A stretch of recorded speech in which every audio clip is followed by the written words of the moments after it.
story like the back of my hand, 'cause I've heard it all before. You always say that you're the one that's in demand, and I don't know the score.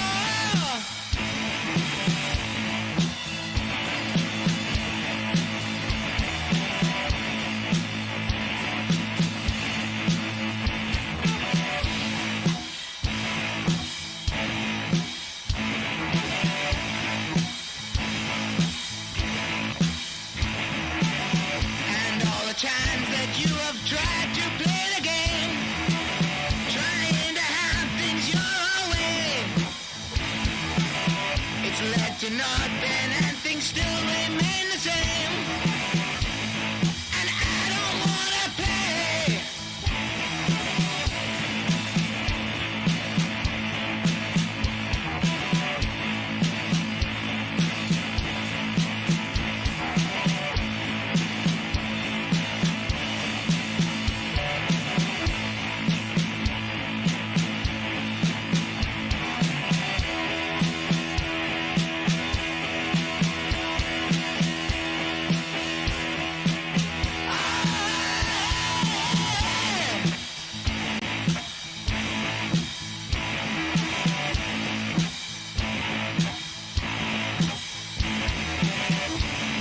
See that this is not the way to be, and the time has come to choose. If it comes down to a fight between you and me, then you are doomed to lose.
Keep the red flag flying here. Hello, welcome to Socialist Night Live on Socialist Think Tank. We've got a really special edition for you tonight. It's lovely to see people already here on the chat. So, hello Jane. Oh, Jane, you're here. Hello Leanne, and hello Jacqueline. Hello Neil. Really good to see you here already. If you have any questions about MMT as well, our expert guests will be happy to answer those questions. I'm Paul Daly, as most of you will already know who are watching. We've got Jane. Hi, Jane Strange. Hiya, nice to be back. Now, Jane is going to be playing the part of not quite a Philomena Kunk because she's clever, but she's going to be playing the person who doesn't know anything at all, complete newbie to MMT. I'm an enthusiastic follower of the MMT podcast. So Patricia and Christian are here to tell us about that. They do the MMT podcast. Please do go and listen to that. But I'm going to firstly introduce Patricia. How are you doing, Patricia? Hi, I'm very good, thank you. Thanks for inviting me. Thanks. And can you just give me a little brief background about yourself? So I am an engineer and I'm currently carrying out studies for economics at UCL, a PhD in economics. And I became involved in the whole MMT movement since probably 2010 or thereafter.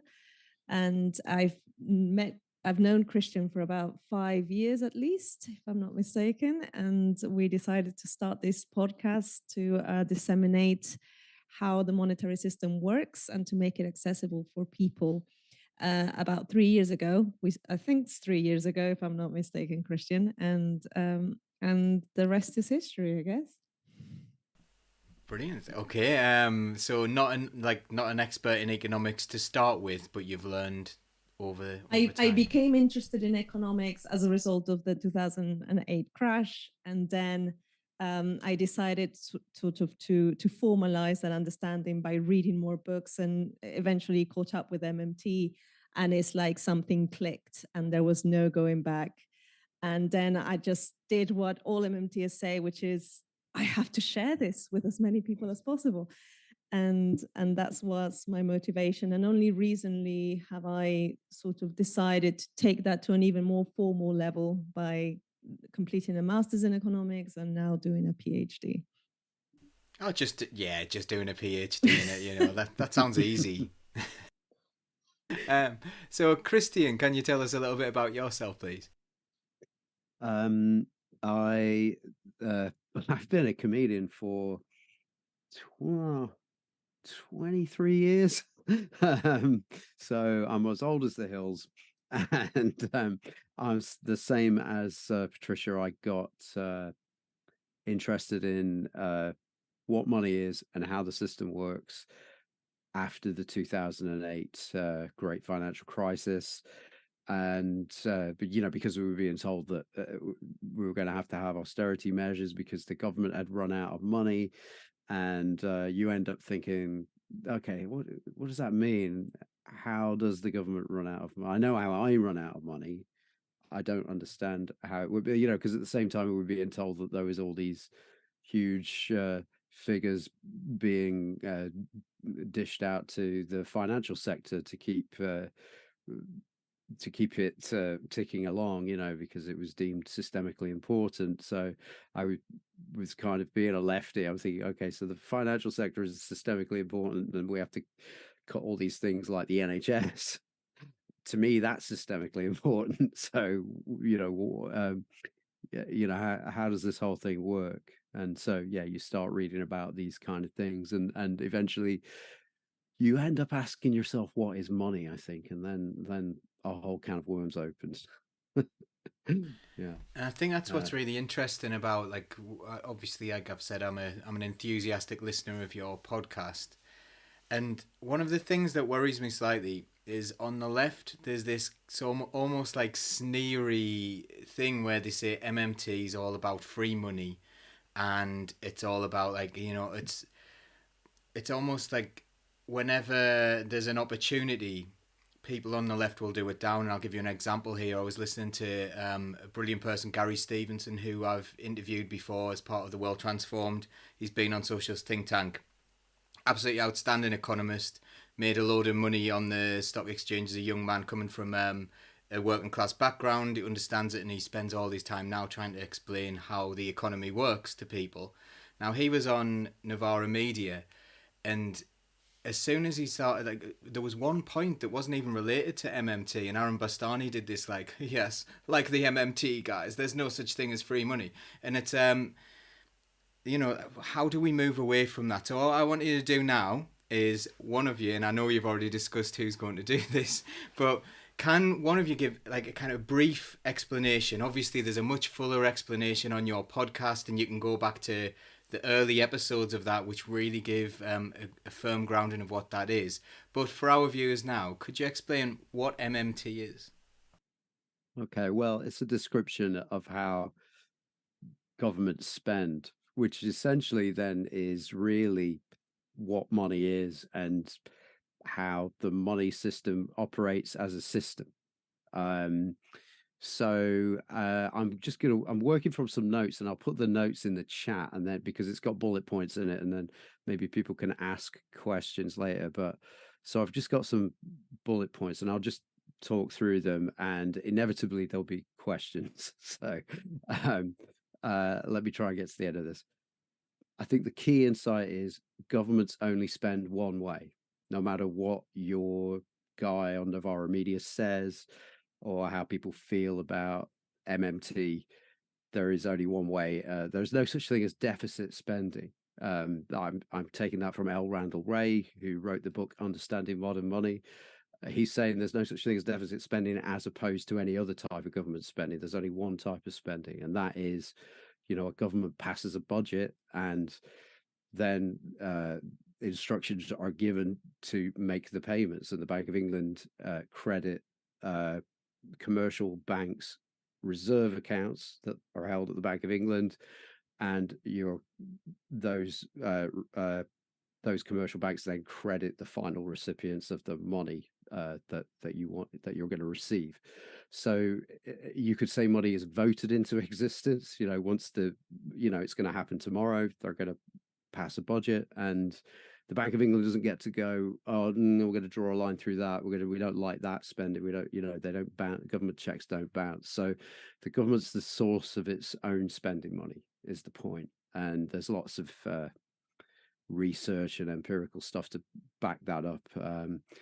And therefore, spending must precede taxation.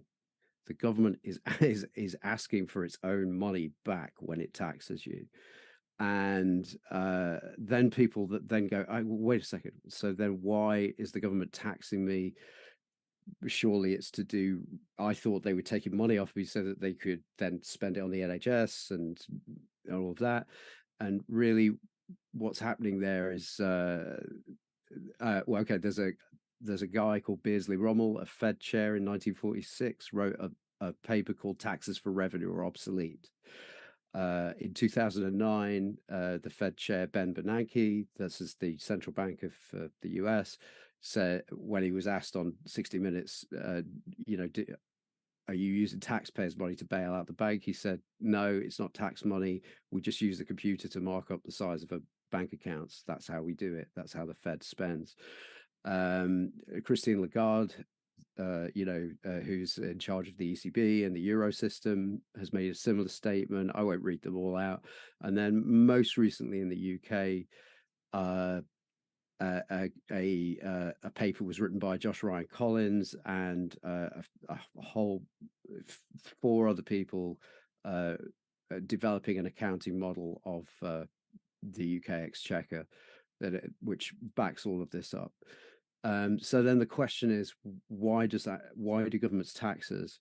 And so the government doesn't tax you because it needs your money. The government taxes you because it needs you to need its money.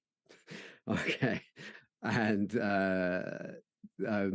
so I'm going to, as a listener of the podcast, Paul, you'll know this, my favorite MMT thing, which is the Warren Mosler's business card model. Warren Mosler is the father of MMT, and he has this way of explaining how money comes into being, really. He will, let's say it's a lecture theatre and there's like 50 people in there, a nice round number.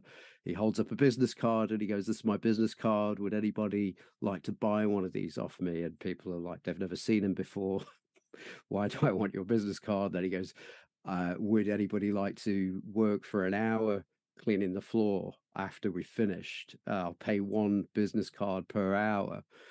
And people are like, I don't want to, I'm not going to buy one off you. I'm not going to work for it. He goes, okay, I'll pay 10 per hour. And then people are like, he's lost his mind.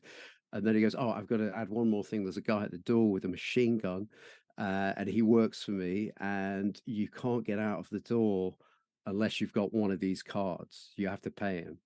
And now who would like to work for these? I'll pay 1 per hour. And then he kind of goes, okay, because obviously he's giving these talks in the States and he has to explain, oh, look, it's just pretend. There isn't really a person with a machine gun. But he said, but if you can imagine that theoretical situation, what you've got there is the guy at the door with the machine gun is the tax man. And, this business card, if I drop it in the street, it's litter, right? But the tax man turns litter into money. Now you will work for these. You need these to get out of the door. So that's the point of taxation. And it's not a new thing that Warren came up with. This is a theory called chartalism. And it goes back to Adam Smith's Wealth of Nations, that this is how you create value in something that's intrinsically worthless or has very little value. And so that's why governments impose taxes. So there's this thing called the MMT sequence, or the MMT money story, which is you have a state like ours. It wants an NHS, schools, libraries, soldiers, roads, bridges. So it needs to spend something. it could decide to spend seashells, but then it would have to go and collect seashells, and then other people would collect seashells, and there's just no way to keep control of the value of the seashells. Or you could spend something you've got total control over the issuance of. That is, if you counterfeit it, you get into trouble, you go to jail. There's very strong laws against counterfeiting, and that's what the UK pound is. So the government spends pounds into existence, and it taxes you to get you to need those pounds. Tax liabilities are denominated in pounds and not seashells or gold or Bitcoin or anything like that. So that's what fiat currency means. And so why is that important? And for, I think, lefties, initially, when you come to this understanding that the government spends money into existence, you think, oh, that's the point. That's why I need to understand this, so that I can argue back when people say the government's run out of money, we're going to have to cut spending, we're going to have to cut all the things that lefties value. And that is fair enough. I think you can say, look, come at me with an argument that this spending will do something damaging, but don't come at me with the argument that this spending can't happen because the government's run out of money, because there is no such thing. Right? The government's the source of money. So I think the deeper understanding is when he stands there. If we go back to this classroom, when he stands there and says, okay, I'll pay one of these per hour, and there's a man collecting them at the door, he's the tax man. At the moment he says you all need one of these to get out of the room, the first thing that happens is mass unemployment. Everybody in that room is unemployed.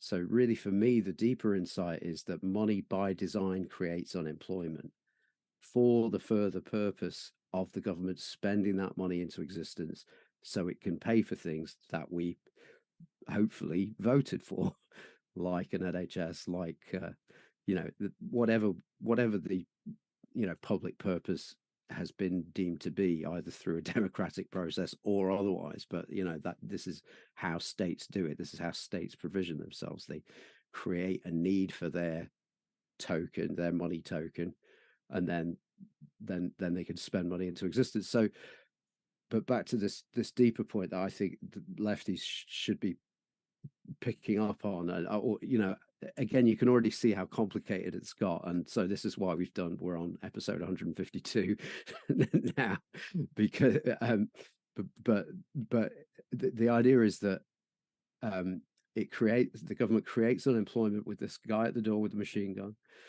and then if there's 50 people in the room, let's go back to this theoretical room, and Warren, this man I'm telling you about, spends 50 cards, and this guy collects 50.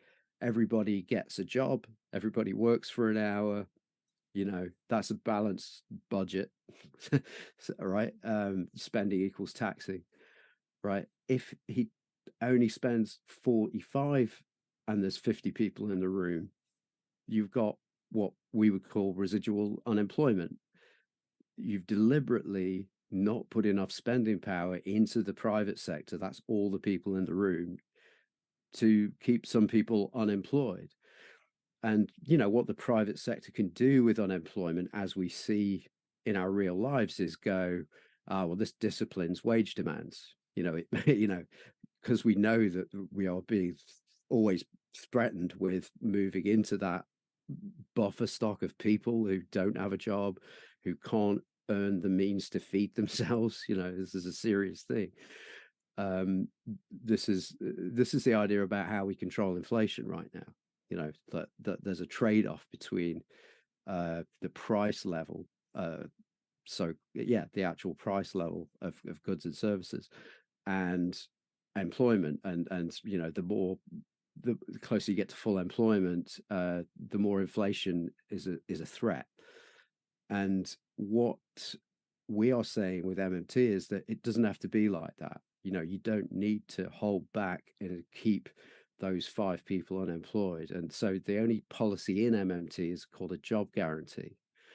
And the job guarantee is basically the way it would look now in our real lives is, instead of moving, if you find yourself unemployed because the economy's bad right now and it's going to get worse, instead of moving into unemployment, you go to the employment office rather than the unemployment office, and they've got a stack of jobs, and it's where you live, and the jobs are to be determined by committee in the community where the unemployment happens. So that's kind of, the idea is that it's centrally funded, which means, by central government, but it's locally administered, so that the kind of jobs that are created are fit the community, and they also fit the worker as well.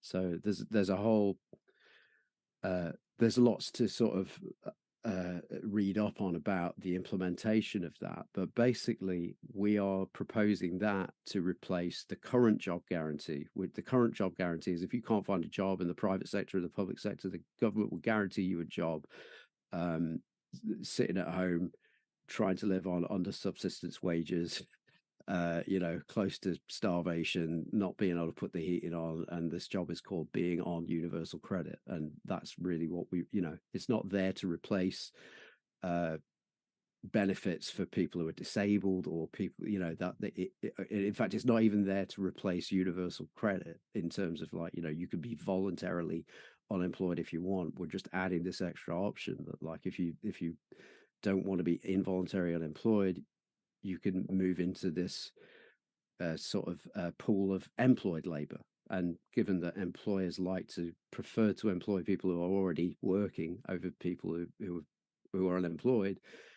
the idea is that when the economy picks up again and the private sector are, that, or even the government sector, are decide to expand and hire people, they can hire out of this pool rather than the pool of unemployed. So it's in short, how do I put it? Yeah, either there is a trade-off between unemployment and inflation, in which case we should implement a job guarantee, or there isn't a trade-off between unemployment and inflation, in which case we should implement a job guarantee. And then what I would just add to that is, so just to bring it back to some simplifying statements, if what is money? The way we think about it is, it's a tax credit.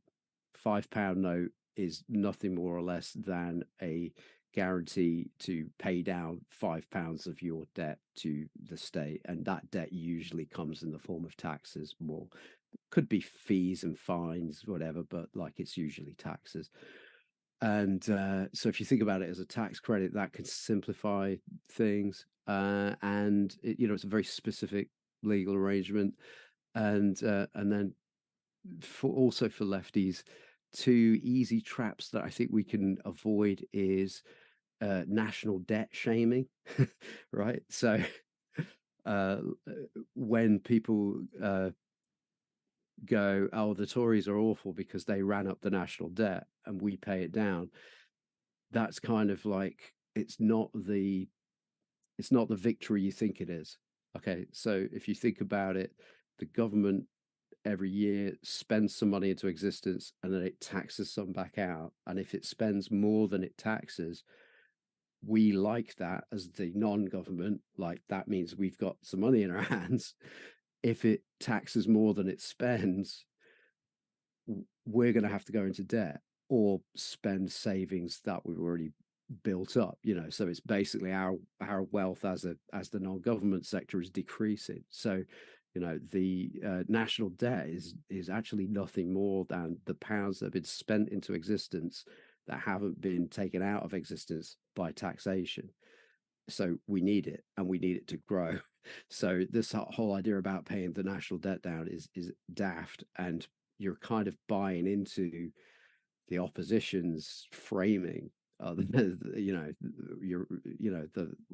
they say? The master's tools will never dismantle the master's house, or whatever. And then the other thing is taxpayers' money. We prefer to say it's public money rather than taxpayers' money. Again, it's elevating the importance of, I would say, the ultra rich, and there's all these kind of power dynamics to this taxpayer trope, which is a rich person who's paying more tax is funding our country more than anybody else. And again, I don't think it's good for the discourse. So yeah, I would say public money, and get out of the national debt shaming thing, because it's going to, I think soon as our guys in charge, that's going to bite us in the ass. Pardon my French. I think that point is important. Sorry to interrupt, Christian. Thanks. I'm glad somebody did. But ultimately, I mean, people always ask us, particularly on the left, they say, MMT is not political enough. And I think we always say, MMT is just a description of the economy. Of course, it's just a description. And it's not advocating for any particular policy, with the exception of the job guarantee. However, I don't think any description of the economy can be completely apolitical. It always has political implications how you describe the economy. So in the standard kind of orthodox view, and to which a lot of leftists do still kind of adhere to, they see sort of the private sector as being the source of funding for the public sector. So there's always these stories in economics where they imagine, first of all, a world where the government doesn't exist, and they imagine interactions between private agents to happen independently of a government. And then later they do the analysis, and then later on they bring in the government as this kind of external entity that feeds off the activity of the private sector. Whereas in the MMT story, the implication is the inverse, is that it is the government's need to provision itself with labor and with services, whether they are for good or for evil, that actually creates the market. And so the government doesn't just regulate the activities of the private sector. They create the conditions for those activities to exist. So this, for example, what Christian was saying about the government imposing a tax suddenly creates people who are seeking to sell their labor in exchange for money so that they can pay those taxes. So in a sense, it commodifies labor, and then it allows private actors, capital, to then be able to also acquire labor because now there are people willing to sell their labor for money. So that's really important, because I feel that on the left sometimes the framing makes it seem like really, big corporations and the rich are the absolute power. And there is very little that even in government we can do to change that. And I think whereas it's the opposite, every crisis after crisis shows that it's government decisions that dictate who wins and who loses. And we like to remind people, in 2008 it was the government bailing out the banks and not the other way around. So we have, I think it's important for people to understand that we do have power, and that we can change things for the better. And an important weapon that the right uses against the left is to make it believe that it doesn't have power, that that these decisions on austerity are just inevitable. We've run out of money. Because really the right is fearful that people are going to learn the truth and then choose to demand a government that uses that money in a good way, to do good things for people. That's absolutely vital. I think I'm going to bring Jane in, because Jane, your mind's probably absolutely blown, because you've just heard probably at least 25 episodes worth of information that took me ages to seep into my brain to really get it. Can I just apologize? I said too much. I absolutely said too much. You've done a good job there. No, really. Nobody can be expected to take on board everything I just said. No, but at the same time, there is a lot to that, but there are also things that you can take out of that, and we'll come to that later. But Jane, how are you feeling about this so far? Do you have many questions? So it does sound very complex, and I think part of it is that it's challenging. It's giving what sounds like a logical meaning to concepts that I've already got a very fixed idea in my mind of what they are, and I think that's making it hard to follow through with some of it. I really liked, if I understood what you said properly, because this may not be what you said, but it sounded to me like you were saying at one stage, if the government puts more money into the economy than it takes back out in taxes, then there's more to go around for people. And that was a concept that was simple enough for me to kind of grasp onto, and I really liked Right. that. Is Okay. that what you meant? That is exactly it. Yeah, that's you might be familiar. Actually, you probably won't be familiar. But there's a book that kind of did very well that came out in, what was it, 2018? No, it would have been 2019 or something. By an MMT professor who wrote a book for the popular press, and it was called The Deficit Myth. And the idea about the myth of the deficit is, yeah, when I'm in deficit, I owe somebody something that I need to get, or I need to borrow it to pay the person I owe, and then I owe the debt to them. And the deficit for the government is it's spent more than it's collected in taxes, which is not a problem. And in fact, it's what needs to happen, like you just said. It's what needs to happen so that we, the non-government, have money in our pockets, basically. There's a few more moving parts, to our money system on top of that, but that, what you just said, that's not an oversimplification. It's exactly, somebody has to. Another thing to add into this, that hopefully won't overcomplicate things for anybody, is the golden rule of macro, as I heard it, is that somebody's spending is somebody else's income.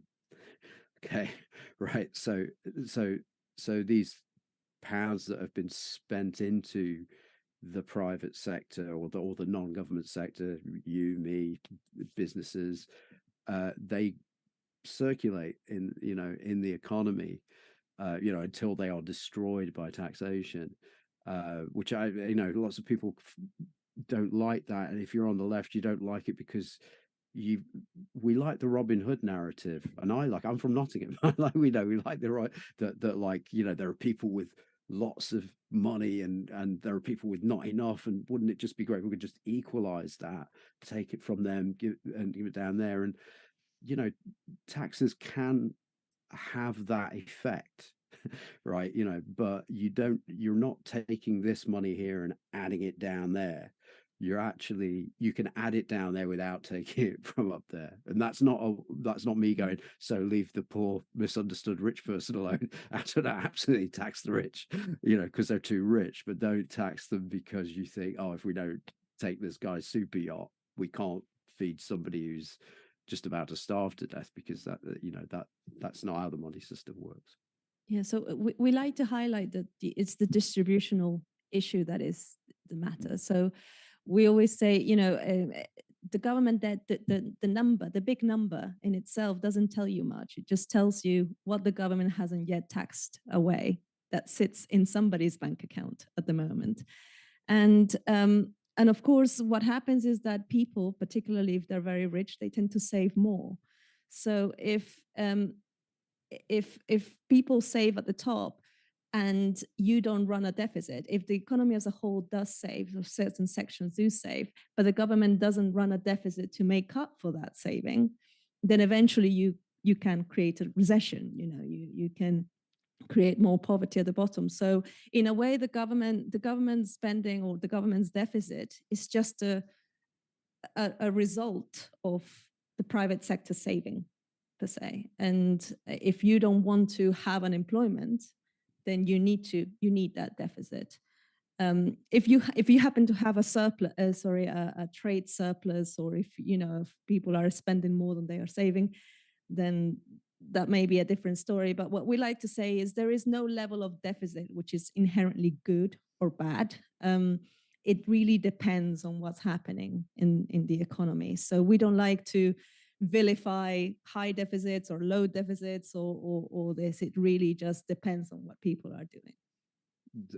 Again, I'll just add into that. What we're saying is, instead of going, targeting a deficit number, oh, this is the right deficit, and then letting the real conditions in the economy float around that, like, okay, well, we need that many unemployed people if we're going to have this level of deficit.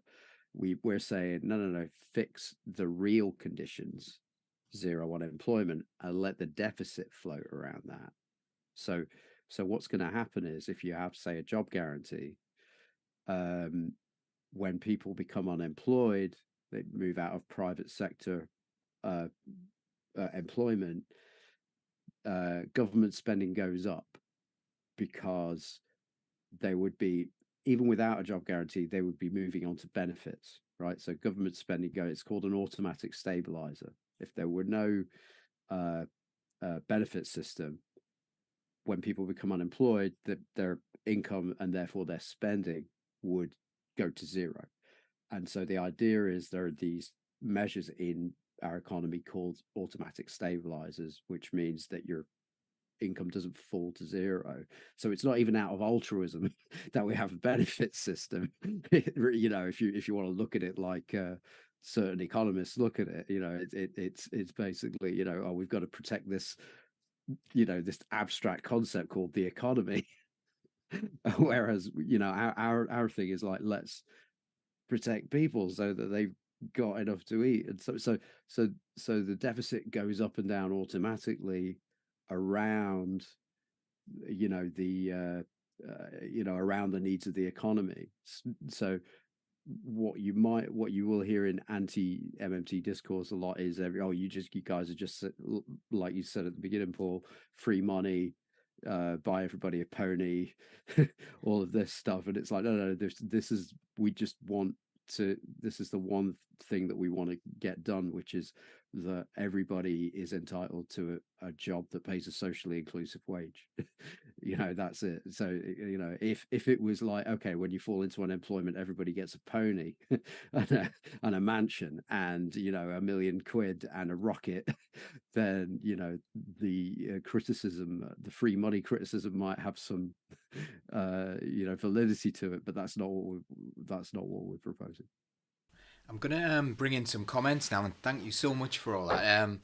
So the job guarantees something I think is very interesting for the left, and I think something you mention a lot is that it's got to be a socially valuable job. There's so much work to do in our communities, whether that's on climate change or whether that's just tidying the place up or visiting old people or whatever.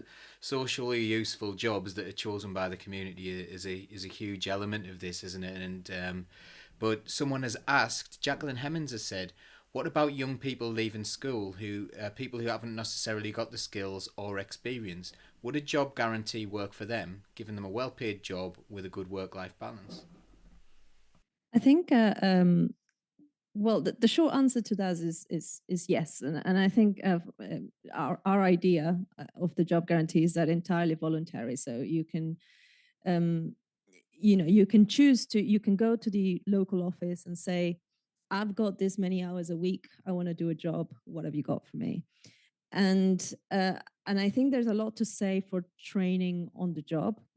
And if you think about even professionals, even lawyers, in their first year of law school, they get supervised and assigned. They could be assigned some small cases as long as they are doing it supervised. And I think it's the same thing for other jobs and for simpler jobs, even or of lesser responsibility. So I don't really see an issue with lack of experience. On the contrary, I think that having getting used to a work ethic is also a soft skill that is quite important.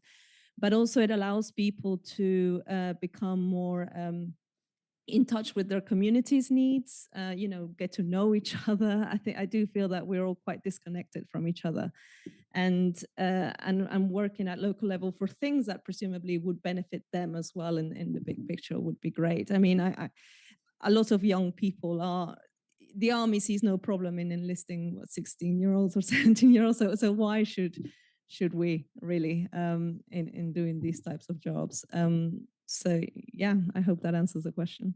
Excellent answer, thank you. I'm going to bring in a couple of other comments that's going to lead on to what else we were going to talk about this evening, which was we're going to talk about the current state and the current political discourse and how MMT sort of explains that. But because there's so much to go through, we're already quite a long way into the program. So I know. Paul Horn has said the That's Labour my fault. Party are no, it was so valuable, and people have said on the chat that it was absolutely valuable. You didn't go on too long, and it was very interesting. So please don't feel that you've done Thanks, it. thanks. I've got terribly low self-esteem, so I appreciate it. No, well, yeah, it's all there. Just go and read the comments later on, and you'll feel wonderful. So Paul Horner said the Labour Party are currently pushing the run out of money argument, along with there is no alternative Tina economics imposing austerity. Now, we're hearing this a lot, aren't we? We're hearing that a lot of right-wing commentators and right-wing commentators within the Labour Party. I'm trying not to do too much Labour bashing because I've been doing it a lot lately, but but they deserve it. So you gotta be yourself. yeah. So anyway, like there is this narrative and this mainstream idea that or we've run out of money, and if we give people more money, then inflation will so if you pay people more, there will naturally be inflation, and that this is a problem. So this is why we're keeping wages down. But we've ended up keeping wages down for so long. Like, I'm a teacher, I work in the public sector. My wages are 20% at least below where they should be if they'd have gone with inflation. So we're seeing this inflation anyway. So what I suppose the question is, what's causing the inflation, and why are mainstream economists saying things that are so clearly and demonstrably silly? Well, I tell you what, this kind of ties back to the last thing Patricia said about the job guarantee. When the person who asked the question before said, well, what about school leavers, 16-year-olds? A good thing to do is just go, okay, well, what happens at the moment? That school leaver goes on the dole, right? Okay, we're giving this extra option. That's what the job guarantee is. It, to me, you have to compare the I've described it as an automatic stabilizer. I'm sorry, and I'm going to talk about humans and their human lives like economists do, which is that they're in a buffer stock, right? That they're in a when they're on it, which is I don't like it actually, but there's no other way to popping into my head that can humanize it more, which is a real shame. But so the idea is that when the economy's too hot, employment's gotten too high, whatever that means, right? The tax receipts to the government go up because people are paying more income tax, and the government's paying less in benefits because this buffer stock of unemployed humans that are keeping prices low for everybody. I mean, it's already crazy, isn't it? That's their job. That's their job that we've guaranteed them. Here, you could be an inflation fighter on behalf of everybody else, right? So government expenditures are lower, government tax receipts are higher, so that's like the deficits at a low point at that point. Then eventually something causes the recession. It could be a pandemic, it could be somebody over there decides to invade a country. It could be somebody with a monopoly on oil waking up one morning going, I don't like you guys very much, I'm just going to jack up the price. Something causes a recession, and people lose their jobs, and then they move into this buffer stock of unemployed people, and government spending goes up to give the economy, not people, a soft landing. And that's how we do it at the moment. That's how we fight inflation at the moment. And in fact, the actual mainstream view of how we should manage inflation of what we do now is that's the Bank of England's job. The Bank of England go, the economy is, the inflation's too high, and it's because too many people have got jobs. So what we're going to do is we're going to make credit more expensive. So we jack up interest rates. It was 75 basis points at the last meeting, so now it's at 3.5%, and that means it's more expensive to borrow money. And this is where this is the engine of growth. So it's more expensive to borrow money. So we there's less investment happens, less spending happens, which means, you know, somebody's spending somebody else's income. So, you know, the economy shrinks and people move into this buffer stock of unemployed people. All we're proposing is that that buffer stock is exchanged for a buffer stock of people with jobs paid at a socially inclusive wage. That's very important. And then other conditions that you want to put on that, like, okay, 4 weeks paid holiday, sick leave, maternity leave, even a creche, whatever, whatever you want to put into that, that becomes the minimum wage. A private sector employer is not going to be able to hire you for lower than that. There might be somebody that wants to sort of, like, I don't know, be an actor or a musician or something in a very tough market and get paid less, or you know what I mean, than the job guarantee rate. And that might happen, but I'm just saying that it's basically saying this is the standard job now. They all have to be better than this. Every employer has to do better than this. So it's putting a floor under how far we can fall when the economy turns nasty. So that's it. So it's very similar to the way we fight inflation now, which is by increasing this buffer stock of unemployed people. What we would do is increase the buffer stock of employed people. And because they're more ready to move into work when the economy improves, inflationary pressures, are relieved, then they're in a better position to get a job elsewhere. So, and some people could do job guarantee work forever because these are useful jobs anyway. So it's just a win-win-win. Again, I know I sound like a cult member right now, but yeah, that's why we do it. So that's a long-winded answer to the inflation question, basically, which is what I said before. Either they're right, the mainstream, that there is a trade-off between inflation and unemployment, in which case we can do this job guarantee thing, or that the two aren't actually connected, in which case we can do the job guarantee thing. But in terms of like what's causing our inflation, we see it on the news every day. We've got pandemic, they're just coming out of that. We have the war in Ukraine, the invasion of Ukraine, supply chain disruptions, and we saw it at the beginning of the pandemic. Certain goods, when pasta went through the roof, or and yes, one of the responses could have been, right, let's do something to constrict people's spending power. Let's raise interest rates to a point where everybody's out of work, and do it like Volcker did in the 70s, which is the Fed chair in the States when we had the oil price shock. Yes, eventually the price of pasta would have come down, but maybe we just need to. Maybe it's a market signal to say, well, okay, make more pasta. Not make everybody poorer so we can't afford pasta. I have a very serious, as for the reasons Christian's just outlined, I have a serious problem with the use of monetary policy in theory and in practice. So in theory, as Christian said, what they do is they see every inflation problem as an issue of excessive demand. So even if I don't know, a big flood came in tomorrow and we had half the food that we had yesterday, and food prices went through the roof as a result, current policymakers would say, oh, it's because there are too many people, we need to kill half the population so that then food prices will be reasonable for the ones who survive. And I have an ethical problem with that, obviously, but also the problem is, I think it's because you're not prepared to make tough decisions. Yeah, right. You'll never be chancellor. oh no, there goes my dream.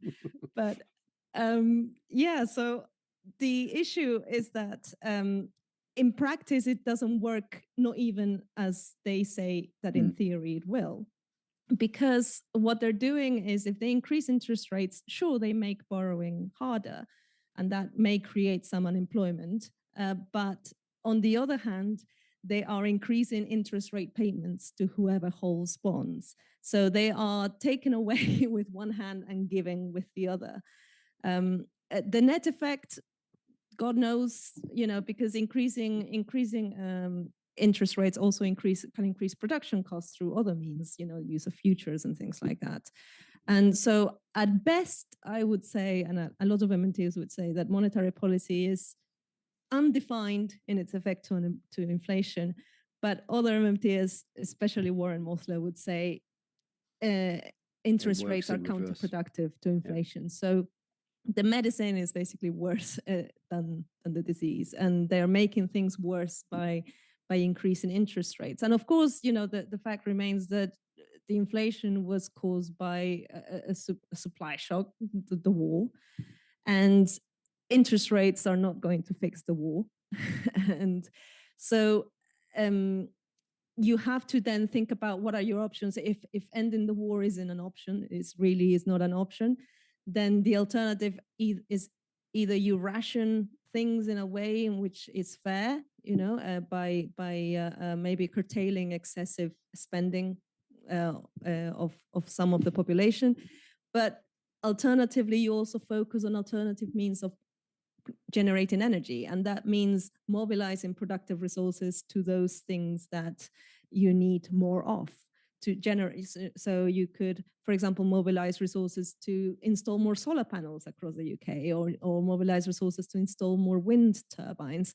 All that requires government spending. So the government simply kind of saying, okay, we're going to just shut shop and hope that the whole thing resolves itself, it's not really appropriate. And as well as, of course, at the moment, part of the issue is that there is excessive monopoly power of a lot of corporations, and the shortages have created opportunities for them to abuse that power and profiteer at the expense of everybody else. Of course, our politicians seem quite reluctant to do anything about that as well. So that's what's going on at the moment. And I think I would really like to see the left to question the use of monetary policy in both its practical basis, but also on the ethics of it. What are we saying? Are we saying we have to make people poorer just so that the rest of us can afford decent standard of living? It just doesn't make sense for the left not to rally against that. So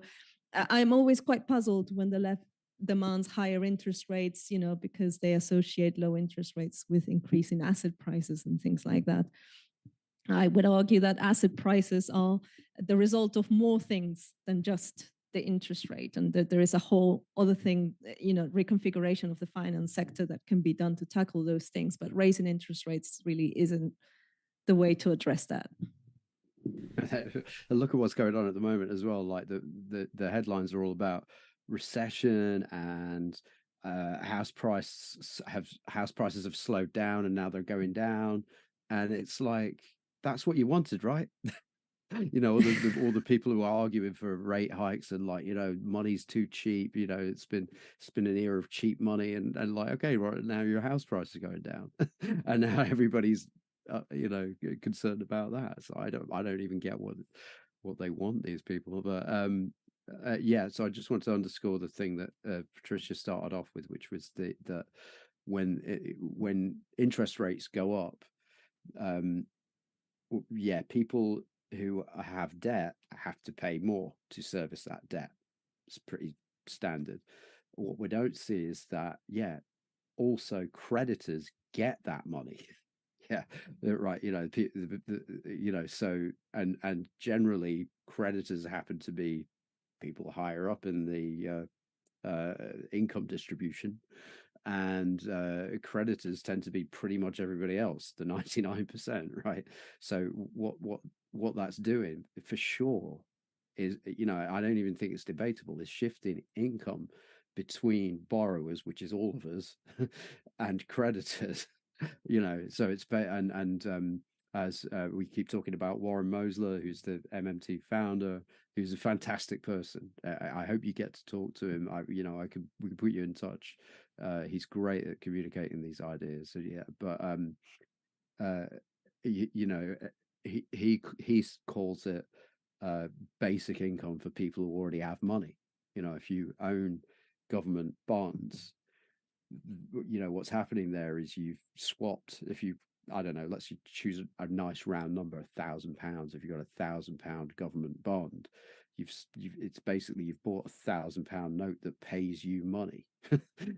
Right, you know, it's money that pays you money, and when interest rates go up, that rate at which you know, the rate that it's paying you money goes up. So it's, and that's, the government is a net payer of interest to us in the non-government, you know, because they own, you know, they don't, you know, we don't pay them interest. They pay us interest if you know, if they're a person and we're a person. And so when interest rates go up, that increases income to the private sector anyway. So it's not even, it's kind of, Warren is always arguing that it's actually a stimulus. It's not a choking off of demand. It's actually a stimulus, and likely has an inflationary bias anyway. So he would say this idea of fighting inflation by increasing interest income from the government to the private sector is like completely backwards. You know, and he's been at this a while, and I very much trust his take on this. But you know, that's not for everybody. But I think, yeah, it makes sense to me. I think for me, we're going to do a little bit of summing up now, but if we can, yeah, if you can think of like maybe some closing comments that you'd like to come up with. But there's something I've been thinking about when I listen to your podcast and I listen to other kind of economic viewpoints, such as Gary Stevenson that I mentioned earlier on, who's Gary's Economics on YouTube.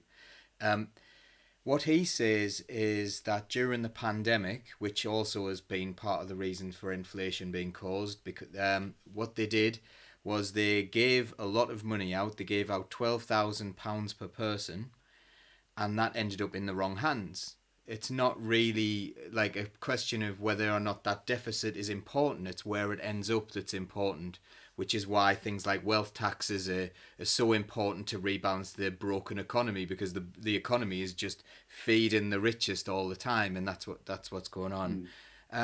So it appears to me that governments and the right wing, and the pandemic proved this, I think they understand MMT perfectly well. I think they do know that this is the way the monetary system works, and they're trying to make it out to us that you can't run a deficit in order, because they always do run a deficit anyway. Every year we're running deficits, and they say, "Oh, we're running the deficit down." What do they mean by that? Slightly less deficit than last year, slightly less money in public hands than last year. You know, like, it's a very, very silly argument. What we should be talking about all the time is using the MMT as a framework, and this is how it works, and then saying, "But look what's happening to the money that they are. What is happening to that deficit? Where is it ending up?" And that's the problem that we have on the left. Is actually, you know, I do believe the right people on the right understand this perfectly well, because they spent a lot of money into existence, and they put a lot of it into Dido Harden's bank account, for example, you know, and that was absolutely fine to do that. But it's not fine to give that £12,000 per person. Now, would that have been better if just said, right, you all get £12,000? Would that have been a fairer way to do it? But yeah, so that's basically some of my thoughts about that. But would you like to come back on that? Yeah, I have a thought about that. But do you, Patricia? Am I talking over you?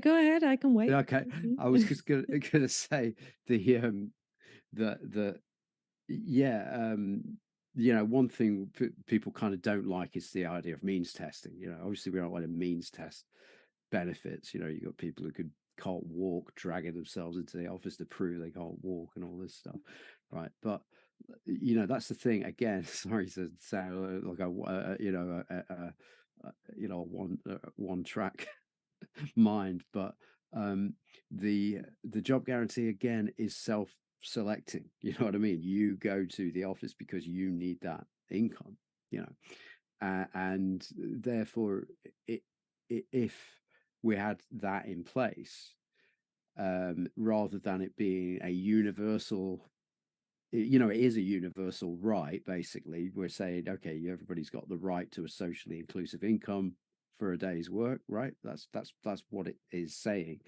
Um, uh, but it, but it's not, we're not just writing checks. You know what I mean? You have to show up and do a thing. And so let's imagine the pandemic happens in that, and we're in that paradigm where everybody's got then the job guarantee workers automatically, the ones that are doing work that means that they have to isolate and maybe they end up working remotely or whatever, they still get their income. They go, basically we don't have to. And then the people that sort of lose their job because the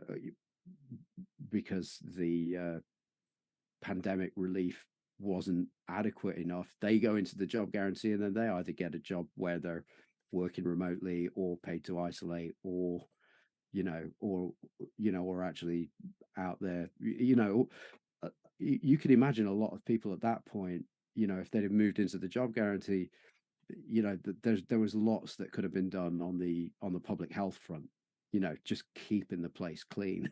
Right, you know what I mean? That so so yeah, I think I think that would have been what would have happened in an MMT world. And yeah, you're absolutely right that it's all about distribution, and therefore, again, this is why we propose this as the automatic spending that happens in grim situations, rather than, okay, let's, because it took quite a while for him to put all that in place, for the government to put all that in place and get the check, and people were going onto the dole anyway in the meantime, and but I also think you're right that they understand it's different to 2008 now. I think a lot more people in the commentariat know the government can't run out of money. So in 2008, it was all about the deficit's going to kill us, and now it's inflation's going to kill us. And that's okay. But it probably won't kill us more than not having enough money to feed ourselves. Do you know what I mean? I think Paul, I think they've known for a while. I just think it's a lot easier for the Tories to say to you and to say to us, there is no money for the NHS, than it is for them to say to us, we don't believe in the NHS. So this narrative of there is no money, and David Cameron made a complete fool of himself, and during his campaign, making that point over and over again. It's politically useful because it makes political decisions seem non-political. It just seemed common sense. And of course, in this world where money is scarce, we just have to kill people. I'm sorry, that's what they're saying. But of course, they know better than that. I know they know, because when there is a war, where spending that they do agree with politically, the question of who's going to fund it never comes into place. It's never an issue. And they're always ready to fund the next military campaign, or to even fund, a benefit system, which is actually quite cruel. And I think, but I think what's important is, and just as a final note on this idea that MMT says there is free money, the fact that money is not scarce is obviously incredibly important to MMT, but MMT then shifts the focus from money being scarce to actual resources being scarce, to actually our capacity as a nation to provide for each other and to provide for those who cannot work and the elderly and so on. That is dictated by the real things in the economy that we do have, and above all, to how many workers we have able to do the job. So it's not money that is scarce, it's our real resources, and how we are going to manage them and mobilize them. It's a question for the community. How are we going? Do we want nurses in the private sector, in medical sector, or do we want them in the public sector? It's that kind of thing. How are we going to deploy these resources? So that's I mean, we haven't touched on UBI, and I won't go into it because it's another massive topic. But that whenever we think about policy, we always in MMT we're thinking about the resource side. Okay, whether we can actually achieve something is based on, are there enough people to provide those things in the physical way, not in the just money accounting way. Absolutely brilliant, and very popular there as well, on the comments. So, Jane, what I'm going to do is I'm going to get you to ask one question to both of our panelists after all your experiences, because you've sat there all lovely and quiet. So how do you feel? Not that it's lovely that you're quiet, by the way. I like hearing from you, Jane. But yeah, could you do that bit for me, please? It does feel it's all. I have made some sense of bits, and I don't mean that in an insulting way, because I'm not suggesting that what you're saying doesn't all make sense, but it's obviously complex. Um, oh, that's really hard. Sorry, I've just been taking in rather than. But I know there were a few questions in the comments, but I don't know if they're necessarily the questions I would have asked, and I don't know if this is going off topic, but I know Anthony Reilly asked like, who's all the money owed to? Is that a relevant question within It's a very good question, I think. I mean, asking that, because government debt is always presented to us as if it was our debt, and it's not our debt. It's not. It's our asset. So somebody's spending is always somebody else's income. Government debt is private sector assets. So it's our wealth, financial wealth. But how it's distributed dictates who is holding this debt. So the debt, it can be the cash in your pocket. So if you have cash, that's part of the government debt. Or it can be government bonds in terms of, pension funds. A lot of pension funds have it. I'm personally for a national pension system, but at the moment we do have private pensions, and they hold a lot of government debt. And so it's private individuals, mostly within the UK, but some abroad. And these bonds, they in the practical sense, the government spends first and then issues bond for the amount. This is by law, so they've self-imposed this thing where they say, okay, if we have a deficit, we're going to issue bonds for the amount of that deficit, or to hit our interest rate target. And they do this, but they don't have to. So those bonds could not have been bought unless the money was spent into existence first. So that's the same as, you can't tax somebody unless they have money first created to pay for it. You can't buy bonds unless the government has first created money to buy them with. And that's what bonds are doing. They're removing reserves and exchanging them for a different kind of money, one that holds interest. That usually brings up question of, why do we have bonds at all? And the answer is that during the gold standard, they did serve a purpose, but we're no longer in the gold standard. And I would argue there's no really reason to issue bonds at all. Yeah, can I just remark on that? The person that asked the question is who's it owed to. So I'll just state it again. Yeah, as Patricia said, like, somebody's liability, somebody's promise to pay is somebody else's asset, right? If you take a £5 note, £10 note, that it says the word promise on there, and it says, I promise to pay the bearer £5, I'll do it. It's basically going, this is a £5 note, right? What it is, it's a promise to pay down £5 of your tax obligation, right? So that's who owes who what in this legal contract that you can hold in your hand. And it's basically a bearer contract. You know what I mean? You don't have to prove who you are every time you spend some money. It's not like a bank card. It's like a transferable thing, and that's at the root of it, of who owes what to who in terms of like money. Okay. And then if you want to, as a person in the non-government, with them owing you this £5 off your tax bill.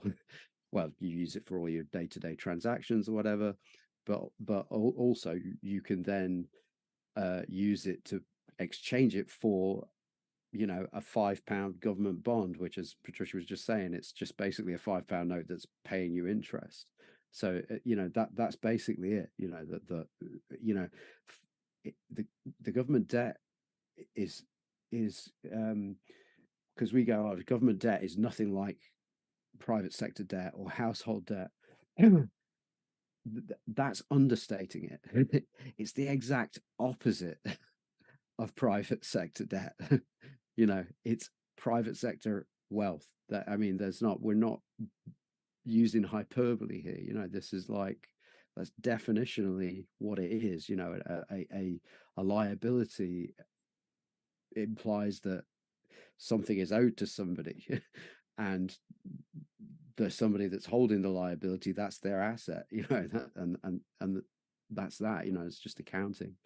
So yeah, that's why it's not a scary thing. But if we go back to what we said before about every year the government spends some money into existence, that it takes some out with taxes, spends more than it taxes, then it's said the government's running a deficit. You know, but actually it's the private sector is running a surplus. You know, we've got that. So and then so that will be over a period. So the deficit last year was X. Okay. If you go back to the inception of the currency, I don't know when it started to float or whatever in the 70s.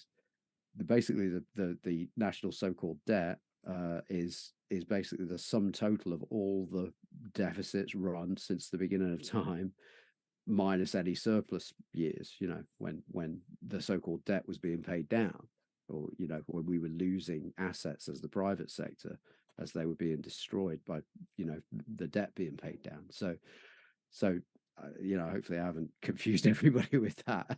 But yeah, in terms of like who owes what to who, that's what it is. So it's more of a concept. It's just a concept of that more or less has gone into the economy than the tax that's come out. It's not that actually we borrowed a load of money from America and they're going to come and take the No. NHS if we don't give it back soon. Yeah, exactly So that. America doesn't The- create pounds. Yeah. Now That's there all I are wanna say. but that is a real concern though, you know, because there are countries that borrow in US dollars. You know, countries that have their own currency that borrow in US dollars. And in fact, a thing that will come up and has come up and probably will continue to come up in discourse around budgets is, oh, Labour borrowed a load of money from the IMF in the 70s because there was a run on the pound. And basically, you know, the idea is that we had a currency peg. It was £2 something to a dollar, wasn't it? Something like that. Self-imposed, yeah, completely And self-imposed. so what the pound was at that point was a promise at any given time to exchange for dollars at this specific rate. And you know, at that point you can run out of pounds, right? You know, that, you know, because you won't have enough pounds to buy the dollars needed to pay all the people that want to exchange it for dollars. So that's what the IMF loan was about, because the British government can't issue dollars. They had to borrow some US dollars because they felt if they wanted to maintain this peg, they wanted to and the way to push up the value of the pound would have been to have a huge pile of dollars and go into the market and just keep buying pounds as they come onto the market, as speculators are trying to break the pound. They're trying to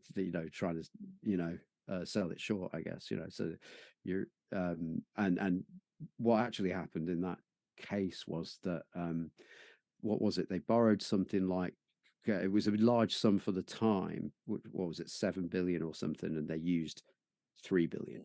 They use very little of it, because the result, the solution was to get rid of the peg. I mean, ultimately, like it was the like peg that was the problem. So you always hear MMTers argue that we need floating exchange rates, and the thing is that you can't. Because having a fixed exchange rate actually undermines your ability to maintain full employment. So this view that, okay, spending needs to be adjusted according to the employment levels to ensure there is always full employment and that people always have a minimum standard of living. But you can't do that if you have a peg, because then you're fixing your spending in relationship to something else. And so that's why we always talk about monetary sovereignty, sometimes in MMT as saying you don't have debt in foreign currency, and you don't have and you issue your own currency and you tax in your own currency. So that is, obviously what the UK is, and often politicians will compare the UK to a country like Greece that doesn't have, the same conditions, who has given some power away to the European Central Bank and is not in the same level of control. Or when I heard some people recently talk about how, oh, we're going to have to borrow again from the IMF because the run on the pound again, like the 1970s. Of course, they're forgetting that in the 1970s we had this peg and now we don't. So that's nonsense. That the obviously inflation can go up and recession can happen, but we won't run out of money. That's the one thing we do have. I was just going to add in to that, the reason people will be like, you have to watch government, because the government is a people pleaser, and in fact, there is a famous economist whose name I'm blanking on. This is maybe going back to the 70s again, who said something in an article, said something like, let me let you into a little secret. We can't run out of money, but we have to keep the fiction, because if we don't, governments will just spend like drunken sailors, and because the idea is, the nation likes free stuff, and so you can't trust government, you can't trust them with this infinite checkbook thing. So even you might be right about this, you MMT guys, but shut up, right? No, I would say what we need to be on our guard for more is government, to me, are always looking for avenues for plausible deniability. That's what monetary dominance is all about. That's what the Bank of England deals with all that inflation stuff. So, sorry, you're having a lousy time with inflation and what we're doing to fight inflation, and you can't afford things, and your wages haven't gone up, but you're 20 Rishi years behind. Sunak, sorry to interrupt. Rishi Sunak actually uses a specific language about, oh, the government can't fix inflation. Sorry, and pass it on. Sorry to interrupt, Christian. Go ahead. No. Was that it? Yeah. Just wanted to highlight that Rishi Sunak often uses that language. No, absolutely, yeah. And so there's that one where they go, okay, it's the Bank of England's, sorry about everything. It's down to the Bank of England, and the Bank of England isn't part of government, right? It's got nothing to do with us. And then the other one is, the bond vigilantes did that, so we're going to have to, we can't, and really, what happened, when the gilt yields shot up, that means that the prices of government bonds went down to a level that the Bank of England said, well, this is disorderly. They needed to maintain orderly conditions. They went in and bought a load of gilts, a bit like that mechanism we were just talking about in the 70s with pounds, and the pound dollar exchange rate. They went in and bought a load of gilts until the price came back up to where they consider orderly. So the government is in control. That the Bank of England is the monetary policy arm of the government, and so the lesson to be learned from that is that we said it recently on one of our podcasts that the only bond vigilante that counts is the central bank, and they can, if they want to, just keep this plausible deniability thing going. Okay, well, we can't do anything about this, we're going to have to put up interest rates, because that's how we fight inflation. And the government can go, yeah, well, they're the experts, we don't know anything, and but what really happened was, there were these pension funds that have been mismanaged, and they had a load of government bonds, and they needed liquidity. That's money to you and me. They needed money fast, so they had to sell off their government bonds in a hurry to pay debts, meet margin calls. And this speedy sell-off is like a supply demand thing. You know, they're dumping this stuff onto the financial markets and it's pushing the price down, and they really don't need the price to go down as well. So that's why the Bank of England intervened. So I look at it like, yeah, you know, the Bank of England is in total control of gilt yields. You know, it just keeps this hands-off approach because there's this fiction that yields are set in the market, and they are, but only because we let them. If you look at what's going on in Japan, they don't do that, you know, and you know they've been waiting for inflation for a long time in Japan, and you know it's been a lot more stable over there. So anyway, blah. Well, that was absolutely brilliant. And I think the quote of the night is from Leanne, who said, "I've actually sat through a show about economics and I don't have a headache." Lots to think about, though. And we'll definitely be doing an in-depth dive into MMT. And thank you. So that's from Leanne. I'm going to mention a few other people, and then I'm going to ask how we can do that deep dive through your podcast. So we've had, it's been lovely to see Mia Mantry on there, Jacqueline Hemmons, Anthony Reilly, Carl. It's been ages. Carl Rosser from on Twitch tonight. It's been really nice to see your comments on there as well. And everyone else who's been involved in commenting, that's really good. Carl's very much an MMT enthusiast, and there was a lot of good information coming up on the screen. Our comments, I don't know if you know this, but our comments appear on the screen as we go through the show. So there's been a lot of really interesting things up there. So how do we learn more about MMT? Because a lot of the questions that weren't answered tonight, that came in through the chat, you have answers to them on your podcast. Okay. What I'm going to say, and then you know, you see if anything occurs to you, Patricia. But what I'm going to say is, it might be easier to just get in touch via Twitter. Sorry about it being Twitter, because I think everybody needs different things. Our Twitter handle is at MMT Podcast. And that's me tweeting there, right? Just, and Patricia is on Patricia and Pino, and that's PATRICIANPINO. Yeah. Spell check me, right? As well, and then you know we can sort of field some things there, and then if you go to the at MMT Podcast Twitter, there is a pinned post, which is just a sort of higher sort of post with some nice, I think they're, you know, quick reads, simply like one quick read, one even quicker read. There's a good talk there that lasts for about an hour. It's a link to a YouTube talk, and it's by Stephanie Kelton, who is probably like the most famous MMT professor, I would say, and it was a talk that we actually went to, wasn't it, in 2017, Patricia, at British Library, wasn't it? And it's a great sort, you know, so those are some introductory things, and I think it's always worth checking in with those sort of introductory things, and then going, okay, what questions have come up now? What questions have been put in my head by those concepts, and you know, rather, you know, and then get in touch and then go, right, okay, here's what I don't understand, and then we can take it from there. Is that? Yeah, I would just add, so that of course, if you're entry level, things like Stephanie Kelton, The Deficit Myth is great. Warren Mosler's 7 Deadly Sins of Economics is also it's 7 Deadly Innocent Frauds. Innocent Frauds. That's it.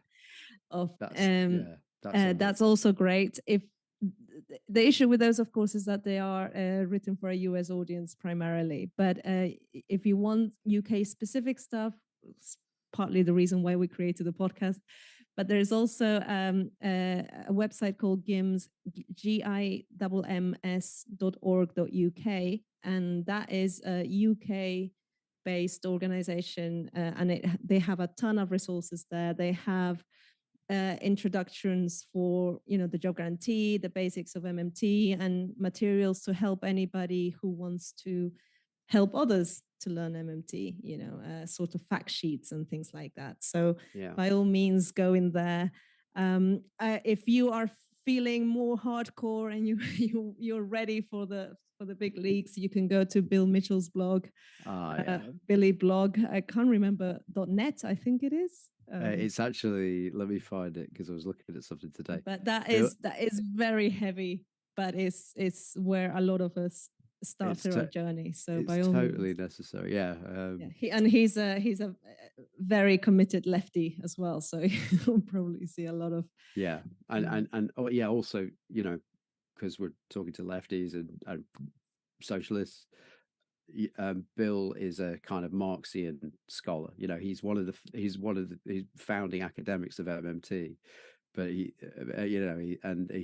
fantastic. But he can sort of put it together with the whole history of heterodox economics, and he's a deep scholar, and it's really interesting that how academics and MMT seem to have come from different backgrounds and have had sort of different influences, but somehow all converged into one single point of agreement. And that's great. But every MMT academic, Stephanie Kelton, Warren Mosler, Randall Wray, Bill Mitchell, they all have their own way of liking to explain these concepts and their own kind of also political agenda and political views. So they, by all means, go and have a look at what they say, and I'm sure you'll develop your favorites soon enough.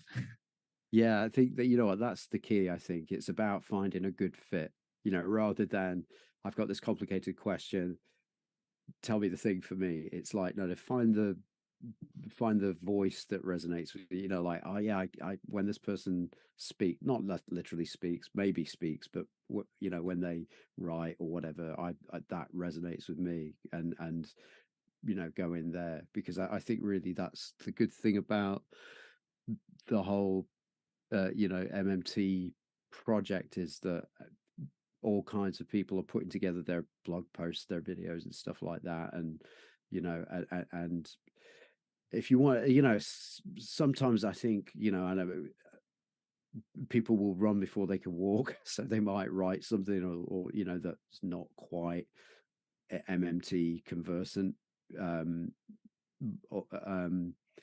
but there are, I would say, 6 key MMT scholars that if you check in with them, they were the foundational academics or / financiers, because that's Warren Mosler, the founder, is used to own a bank, and there's a there's a lineage of that kind of stuff going back in history and economic thought, Knut Wicksell, people like that. Keynes was in the finance world, because that these people actually thought, oh yeah, this has got something to do with the economy. Money is not just a neutral sort of thing that comes into being to simplify barter. It's actually it's more complicated than that. When you start writing down credits and debts and who owes what to who, there are different dynamics at play, and and that's what a money system is. And because you're such nice people and not arrogant at all, you didn't plug at all your own podcast. So Jane's put that in the chat, your Patreon as well. And I know people can listen to that by subscribing to pretty much any podcast channel. Yeah, is that right? Yeah. That's yeah. I use Overcast myself. Yeah, on my phone. And definitely do that if you want to hear more about MMT podcast. Thank you so much for coming on. Sorry, MMT in general, not just MMT podcast, but it is definitely a massive resource. I'm gonna catch up one day. I'm on episode. I think I've probably listened to about 40 out of your 100 and many. So yeah, I'm definitely going to catch up one day with and be up to date. I can't wait till like the time when I'm just like listening every week. Can I just say before we go? I mean, for me personally, I'm happy. Sometimes just work-life balance stuff. I can't do everything, but always try and talk to people who are interested in this kind of stuff. I don't always get get the time, but you know,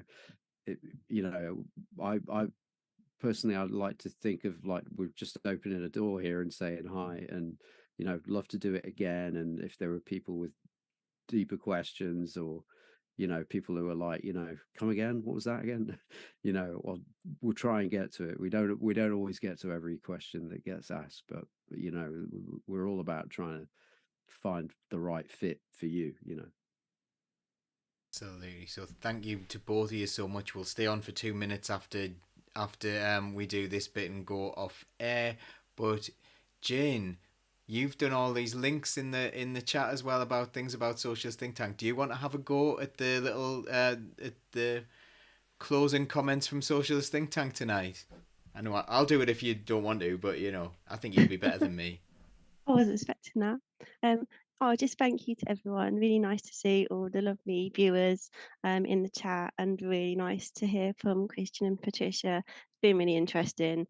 I think I understand a little bit. So and I know there's quite a few people in the chat too saying they'd like to know more. So I think we'll be looking into that. So I've put the link in the chat for people to have a look at MMT podcast, and a link for people to have a look at Socialist Think Tank's website. So www.socialistthinktank.com. You can find podcasts of all the previous episodes, Socialist Night Live and the Social Ties and Origin shows, which are really interesting. Or you can join Socialist Think Tank if you want to. You don't need to pay a membership subscription fee if you join Socialist Think Tank. If you'd like to, that's lovely. If you can't afford to or don't want to, that's absolutely fine. It's just lovely to have you on board. So thank you. Thank you. It's been a pleasure. Okay, we'll say bye-bye then. Thank you so much. And you were far better than me, Jane. You're going to do it every time. Bye-bye, everyone. Bye. Bye. We'll keep the red flag flying here.